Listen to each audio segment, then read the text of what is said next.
All right, guys, I want to start with a question.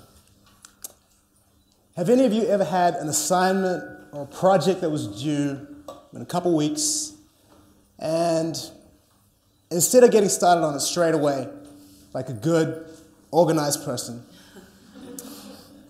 you're laughing already, I like that. You put it off.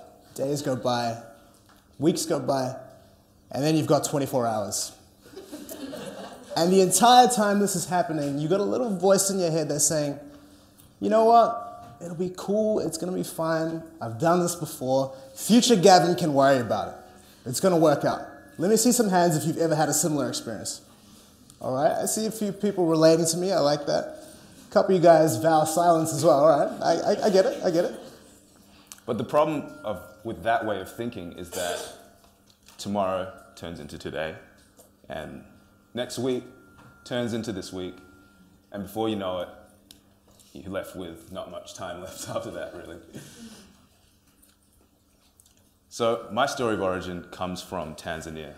That's East Africa. And where I'm from, we have many sayings. A few famous ones that you guys might recognize. Hakuna Matata, which is, everyone knows that one. It means no worries for those that haven't seen The Lion King. But my favorite, and the one that was ingrained in me at an early age, was, actually let's find that there. Kila mwanzo ni ngumu. All beginnings are difficult. And it's true, all beginnings are difficult. We've all had our struggles coming up. All your parents had their struggles coming up. And it's all about trying to, how we overcome those obstacles at the end of the day. We all have obstacles, and all of us human beings, we're all obsessed with time. We're always trying to figure it out in our daily lives because it doesn't really make sense. Seconds, minutes, hours, it's a concept of human invention. And if there's anything that we've learned from our good friend Albert Einstein, it's that time is relative. So why are we so obsessed with time? Maybe it's because deep down we realize that our time is short, it's limited, it's a finite resource. We only have so much of it in our lives to make an impact. So if we were to think of time as the NBA draft, imagine this with me. We would think about the future the same way that a team owner thinks about the #1 draft pick. That's what makes them excited. That's what they want. Everybody wants to think about next season, not this season. It's a write-off. The present. The present is like the player that you have on your team right now. Good days, bad days, ups and downs. You don't think about him too much. He's just there in the background doing his thing. And finally, we get to the past. Now, the past is like the black sheep of the family. The kid that's always getting picked last for high school dodgeball. No one wants to deal with the past. And I think the past gets a bad rap, unfairly. And we're constantly being told things like, you can't shake your past, or when the past calls, don't answer. It's got nothing new to say. Exactly, but my preferred view is that of, Soren Kierkegaard, who said that life can only be understood backwards, but it must be lived forwards. It's all about perspective. The past isn't so bad. The past gives us context, wisdom, understanding. And it's with that perspective that we'd like to share 4 of our steps on our journey. And hopefully you guys will understand your past and how your origins can influence your future. So step #1 is realize. What am I doing? I'm realizing that right now. People quite often ask us about how we got into music. What are our stories? And for me, it came as an angsty teenage boy growing up in West Auckland, playing in a metal band, no less. Yeah, I know we had some questionable taste in music, but the thing that was without question was our love for music, our passion for it, which was well and good until that came to an abrupt end for me one night at a party when my best friends decided, you know what, we're kicking Gavin out of the band. So as you know, as can be expected, I was pretty mad. I was very, very mad about this. I said, guys, I'm going to throw it back at you. Why are you kicking me out of the band? You need me. And they said, Gav, it's not because you're not talented. It's not about that. It's because you're not putting enough time into writing. You're not putting enough time in working hard, and we feel like you just don't care. And I had nothing to say because I knew they were right. I wasn't spending enough time writing. So years later, when we were at university, I was studying law and commerce. Marty was studying chiropractic. We were busy. So when we decided, hey, this music thing, maybe it's something worth pursuing, we have to sacrifice time. We have to really think about everything. And I had to think back to me being kicked out of my first band. And I had to realize, why wasn't I writing? This is something that kept bugging me. Why wasn't I writing? And it was because I had a fear that my voice wasn't important. What I had to say, nobody wanted to listen to that. Nobody cares. And that was confronting to me to realize that. So later on, when we started writing our own music, I realized that my story is unique. My past, Marty's past, it's unique and it's special. And even if no one cares, it's fine, we'll do it for ourselves. And later on, the labels came calling, and that was great. But what really mattered to us is when we would meet people after our shows and they'd say, that song is special to me. There's a time in my life that I could connect to that song. And that's a realization that is priceless. And this photo here is just pretty funny. It's one of our first festivals. This is before Jupiter Project. We're heading to Rhythm and Vines. And this is a pivotal moment for us where we're starting to realize a few things at that stage. And just like a famous philosopher of our time, Kylie Jenner, said when she was asked what her New Year's resolution was, she was like, just realizing stuff. And I know, a lot of people laughed. Yeah, it's true, a lot of people laughed. But I found that word, that sentence kind of ringing in my head thinking, just realizing stuff, you know? Actually, you know, she gets it, you know? I realize. It's one of the most important moments, it's one of the most important things in self-discovery. You know, it's one of the most important things to defining your power. You might feel like, you know, a lot of these things that we find in our weaknesses, we deem our weaknesses. So we find that our weaknesses are, you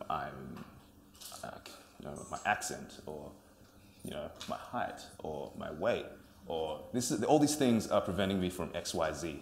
And what needs to be realized is these are the things that make you interesting. And these are the things that make you unique. These are the things that are your unique recipe, and that's what makes you important. And that's one thing that we found in Realize is the most important step for all of us to step into. So the next step for us was create. I think we're just literally trying to figure out how to use this stuff right now at this stage. This is a photo of us in Marty's bedroom, and I think this is the first photo of us trying to make music. We didn't have the best gear. In fact, I don't think we had any gear. We had to borrow that stuff. But what we did have was a vision. And as Marty said, we went to that festival, and we were lucky enough to see one of our heroes on stage, Pharrell Williams. I'm sure you guys have heard of him. And he performed with such passion that it really sparked something in us. And Marty said to me, we have to do that. Next year, we have to do that. I don't care how we do it, we're going to be on that stage. It was crazy. It was very crazy thinking back on it. But, you know, the fact that we visualized that goal, and it was something that we could see firmly, tangible, it made us have a path to how we could succeed. We put in place a plan that would allow us to get there. We had to think about where we've been and where we wanted to go. We had to think about our history. We're both immigrants. I'm from India, Marty's from Tanzania. We have a completely different background. But we had to be honest to that background because I've learned things from my parents and he's learned things from his. And we've always had that pressure of not failing. And I think for any of you out there who've been through something similar to that, it's easy to shy away from that pressure. But we decided to embrace it. We created a vision, and we knew that that pressure was going to help us get there. Yeah, and it's just mainly what we wanted to do was just to have that vision. So that's the step that we had there in this project studio, which is where the second name, part of our name, comes from. And convert, that's the next step that we found quite important, integral to this whole process, was converting means action. So just starting something. Doesn't mean to need to be major. Doesn't have to be a big step. It's just starting, and I really didn't know what I was doing exactly there either, but it's just starting something, and you just want to make a move, and it doesn't need to be the biggest thing. And that's what basically is the first step, well, the action step, and you just need to act at this stage. We had to realize that in order for us to get on that stage, we had to first of all make songs that people wanted to come and listen to. And if you guys were to hear some of the early songs we were making, terrible. They'll never see the light of day. So. They'll never see the light of day. Hopefully we don't get hacked. Yeah, that's all I can say. But you know what? We spent countless days and nights locked in that studio. We had a lot of fights. We're like brothers, so we fight a lot. But you know what? During those fights, during those long nights, we learned a lot about songwriting. And it was during those times that we learned those tips that today still help us write our songs. So if we didn't take that first action, who knows? I think we would have really struggled today to even make music. And so this brings us to the next step, conquer. And this is really our first show here. This is our first ever show, and we're conquering the stage, really. But really what's happening here is there's our best mates at the front, and we pay them to come and have a few beers with us at this tiny pub. But when I say conquer, what I really mean to say is commit. But conquer has a way better sense of urgency with it. So, so this is a stage where you want to just commit to what you want to do, what your vision and what your action was at the beginning. So commitment is the most important step, another important step, sorry. And committing to this is just going through the highs and lows and really going through and trying to stick with it. And you know, there's always going to be failures. There's always going to be ups and downs. And I think people have, like I said, this innate fear of failure. But don't worry about it, because it's going to happen. I promise you, you will all fail at something in your life going forward. But the most successful people out there have failed not once, twice, multiple times, and they've come back stronger. So don't be deflated when you're down, and don't let your ego get too big when you're up. Try and stay steady, stay focused, because we're playing the long game here. And in the long run, everything will work out as long as you stick to the course. And there certainly were failures, definitely. I mean, if you've ever unplugged a cord in front of 5,000 people, that's a problem when the music cuts off. But I mean, with that, we still stuck with it and committed and stuck, and we had our wins as well. So this is us playing at Rhythm and Vines the year later. Not the craziest crowd. It's decent sized, you know, but that was a big moment for us as well. We're on stage at the place we said we wanted to be, you know, and that's committing to that journey, and then following through with that journey again. This is us playing in Paris at the Zenith Theatre to 5,000 Parisians that we have no idea if they really knew what we were saying, but they were singing the lyrics anyway. So it's just, that's essentially what this journey has been really for us. It's committing, it's going through the steps and really just sticking with it. And it's all about a celebration of your originality and your origins, you know. It's all about recognizing where you're from, and your story is the story you've got, so be proud of it. And this is a photo of me, of someone, us, crowd surfing. I recommend it, definitely. But the main thing that we're trying to say here today is your past is your power. And everyone has that story, and you have to stick with it and use that to be, you know, celebrate your origins and your originality. So Marty, what do you think would have happened if we never got in the studio? I guess we'll never know. So I guess we'll never know. Thank you, guys. Thanks, guys. Okay.